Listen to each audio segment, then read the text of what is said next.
Hello everyone, how are you doing? I hope that you are doing so very well. This is the last video I'm filming in front of these shelves before I take everything down and start packing it up. So I'm a little emotional. It's fine. Everything's fine. Goodbye to my shelves for like a month. I'll miss you. Today I'm here to talk to you about London Belongs to Me by Jacqueline Middleton. This video is being sponsored by the author through a marketing company, and also I'm going to be doing a live show on December 31st with Natasha from Toshopolis and Zoe from Read by Zoe. We will actually all be together doing this live show from New York City, which is super duper exciting. I am so freaking pumped. So get ready, it's gonna be a fun time. But first, time to talk about this book. As per usual, I will have a non-spoiler section where I talk about all the things, but without any of the spoilers. Then I'll let you know when it's time for spoilers and you can click away until you have read this book yourself. London Belongs to Me is about a girl named Alex who moves to London after she graduates college. She's had a heartbreaking situation and she just wants to start anew and start fresh and pursue a career in playwriting. She's also a huge fan of London. She loves everything about London. She loves Doctor Who. She talks about it a lot in the book, my girl, and she really thinks this would be the best place for her. The book just details her adventures, her misadventures, and the relationships she builds throughout her first year in London. This is a new adult contemporary book, so if you like Morgan Matson books, Anna and the French Kiss especially because this is in London and Anna and the French Kiss is in Paris, about an American going over there and having adventures. If you enjoy books like that, you will enjoy this. Overall, I liked this book. I had some problems with it, but for the most part, it was a really enjoyable, cute, fun contemporary. When I got about a third of the way through this book, it was so addicting that I could not put it down. I was like, I need to know what happens. I don't even know what's supposed to happen, but I need to know. And I just kept reading and reading and reading and reading. And then I read it in like 2 days. It's fine, whatever. The writing was really great in this book. Like I said, it was super addicting and that was really partially the writing style. It was also fun just following Alex around because she was a really great main character. She's a huge fan of a lot of different things. So there's a lot of references to a lot of stuff in this book. It was fun because you're like, oh, I know all this stuff. Like as a fan of a lot of different things, I related to Alex a lot because she mentions and talks about a lot of different fandom stuff. Her fandom stuff could be a little bit in your face, but at the same time I was like, oh man, I relate so hard. I feel like half my notes for this book were like, I feel you girl, I feel you, I get it, I totally understand. I really loved that Alex was pursuing her dreams and wasn't letting anybody stop her. There's a lot of things that happened in this book that were in her way of achieving her dreams, but she really never gave up throughout the whole book. One of Alex's best friends in this book is Lucy, and she was so great. Lucy is also a friend that Alex had made on the internet and then she met and ran into in London just randomly. It was really fun to have that aspect of internet friendship because it's not something a lot of people understand, except for us. We know, guys, we know. People don't understand what internet friendship is like and how you can just click with someone right away when you meet them in real life. So it was really, really fun to have that experience put into a book because I don't think I've ever seen something like that before in a book. I really, really loved her friends. They weren't super fleshed out. One of her best friends in this book is gay, but he kind of got shoved into that gay best friend stereotype and I was like,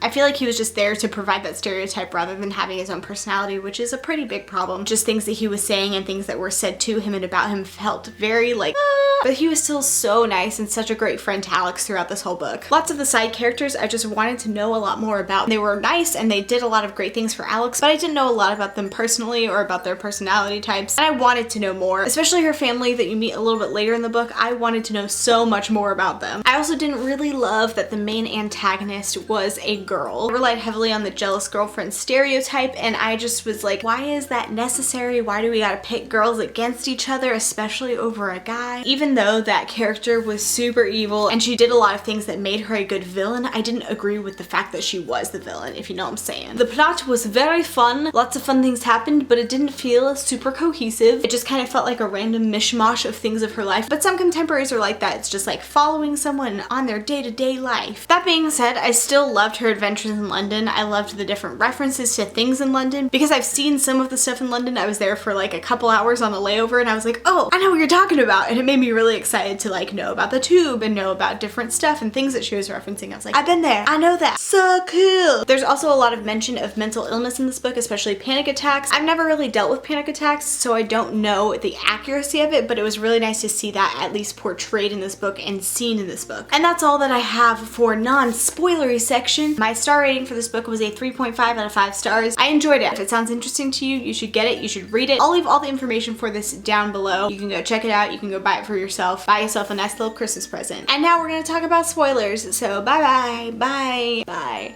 Bye. And we're back. I don't know why I was holding this up the whole time, so I'm gonna put this right up here. There you go. Now that we're talking about spoilers, let's talk about freaking Mark, because I loved Mark so much. Y'all know that I hate the bad boy stereotype, and Mark was the literal opposite of the bad boy stereotype. He was such a nice guy, and he just waited for her, and he was so good to her, and I was so emotional the whole time when their relationship was like in the balance and teetering and tottering, and I loved him a lot. He was super dreamy, like Irish man. I'm here for it. Also Olivia, I hated that she was pit against Alex, but like also she was the worst and she was super evil, and I was like, I hate you. She did a lot for the story by being super evil and being the worst. There was one point at the end of the book during the workshop scenes where there was like some racism things and some body shaming things that were just like thrown in, and it felt more like a check mark, like she said something racist, she said something that's body shaming, It felt like it lessened the issue because it wasn't really combating the issue. It was just like, this girl is terrible, let's make her more terrible by adding these things, not like addressing the actual issue of racism or body shaming. I mostly said what I wanted to about Alex in the non-spoiler section, that I related to her hardcore. I really liked Lucy as a BFF, but she was also kind of overprotective, and I don't think that was ever really addressed in the book. Like there's that scene at the end where she takes Alex's mail and doesn't tell her, and I was like, that's a big deal, like that should not happen, and it just got glossed over. I was like, whatever, it's fine. And I was like, is it really though? Is it really? I wanted to know so much more about Joan, all of Alex's family, but mostly Joan. They saw her at Christmas and whenever they went up to Manchester that one time, and she sounded like she had an amazing life, and she provided the muse for Alex's time travel play or whatever, but like I wanted to know more about her, so much more. I could read a whole book about Joan, to be honest. As for plot, there was a lot of suspended disbelief. I really love that Alex got a play in the theater, but like I was so happy and like emotional at the end because of it, but I was like, There were so many scenes that I really loved in this book. Really anything with Mark, loved those. The scene at the very beginning when Alex goes to the National Theater was so me and so wonderful. Especially me like walking into any bookstore. I am like in awe always, and I was just like, yes. And that's probably how I would be at that theater as well. I don't know much about it, but I really want to go next time I'm in London. I also liked that Alex got a reality check kind of throughout this whole book. Like not everything went perfectly for her. She ran into a lot of problems and she had to work through them. So I was like, yes, realistic. The workshop scenes were so satisfying.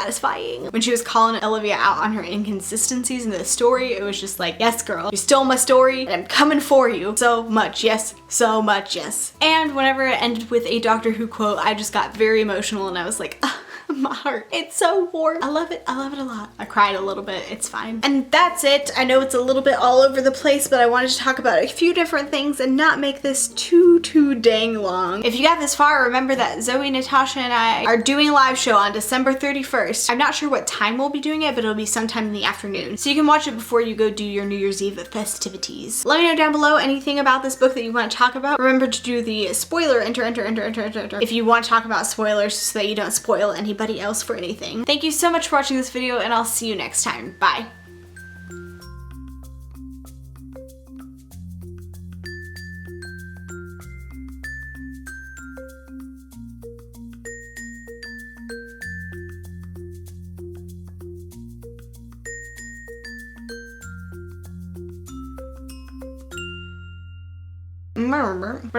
I'd rather be shining.